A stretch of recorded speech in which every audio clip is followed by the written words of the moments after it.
Assalamualaikum warahmatullahi wabarakatuh. Perkenalkan, nama saya Jinda Abdillah Sabareta dengan NIM D1B1200078 kelas A jurusan Agroteknologi Fakultas Pertanian Universitas Halu Oleo.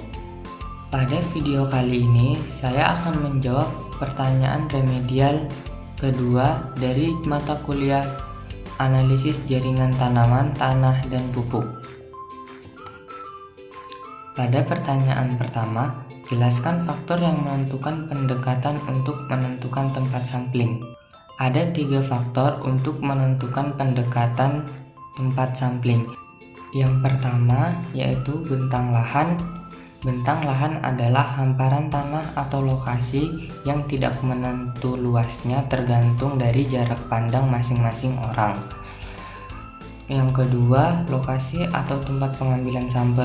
Biasanya pada lokasi ini kita dapat mengukur atau menghitung luas lokasinya karena lokasinya itu biasanya ditentukan. Terus yang ketiga, titik sampel. Titik sampel ini biasanya hanya berukuran kecil saja, yaitu tempat untuk mengambil sampel. Dan biasanya titik sampel ini diambil menggunakan metode acak atau mengambilnya menentukan tempatnya secara acak.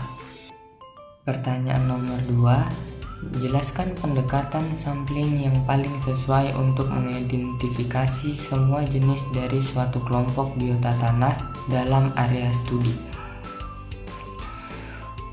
Untuk menentukan jumlah jenis dan kelimpahan biota tanah pada suatu bentang lahan, dibutuhkan data pendekatan penarikan sampel untuk mengurangi biaya. Untuk memperoleh sampel referentif dari suatu batang lahan, pendekatan untuk menentukan sampling tempat ditentukan oleh tujuan sang peneliti atau studi. Kita lanjut pada pertanyaan nomor 3. Jelaskan metode untuk estimasi kelimpahan total bakteri dan fungi pada tanah. Untuk estimasi kelimpahan total bakteri dan fungi pada tanah, bakteri dan fungi secara aktif berpartisipasi dalam dekomposisi bahan organik, membebaskan hara dan memicu pertumbuhan tanaman. Jumlah mikroorganisme pada tanah bervariasi jenisnya tergantung kondisi tanah yang berbeda-beda, dengan jumlah bakteri yang paling banyak terdapat pada tanah. Jumlah bakteri di tanah yang berbeda-beda berkisar di antara 4x106 dalam tanah kering. Mikroorganisme tanah yang telah diisolasi dan dikuantifikasi menggunakan beberapa media kultur selektif dan non-selektif. Media kultur memiliki beberapa keunggulan dibandingkan metode non-kultur, memungkinkan untuk taksonomi genetik dan studi fungsional dalam mikroorganisme terisolasi. Tingkat pertumbuhan yang berbeda sering terlihat pada populasi mikroba dari tanah yang berbeda. Kita lanjut pada pertanyaan nomor 4. Jelaskan prinsip dari metode ekstrak Berle-Sturgeon dan Berman-Funnell. Pada metode ekstraksi Berle-Sturgeon, prinsip dasar Aparatus Berle-Sturgeon adalah organisme tanah yang merespon pengukuran kelembaban yang disebabkan oleh peningkatan suhu di serasa atau tanah dengan bermigrasi ke bawah sampai akhirnya jatuh melalui kain kasa ke dalam wadah penerima yang menempel.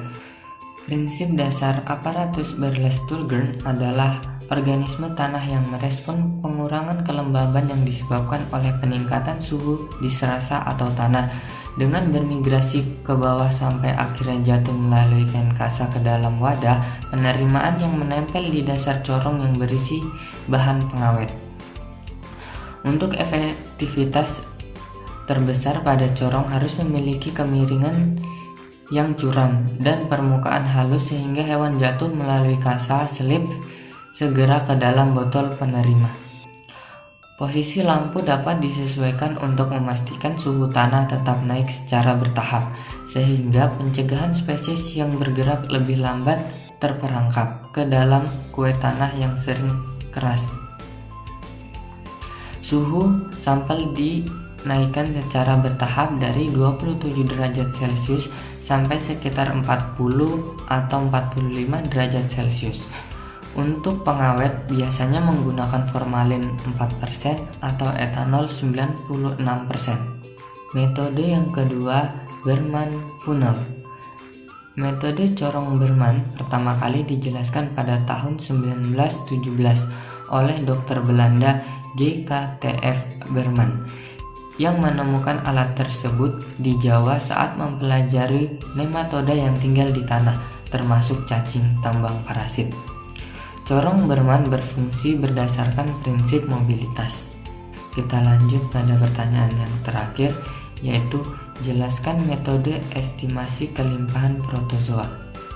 Metode untuk mengukur kelimpahan protozoa telah diklasifikasikan menjadi dua, yaitu secara langsung tanpa kultur dan tidak langsung menggunakan kultur.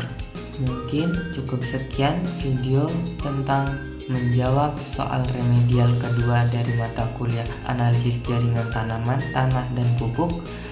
Semoga video ini dapat bermanfaat dan terima kasih.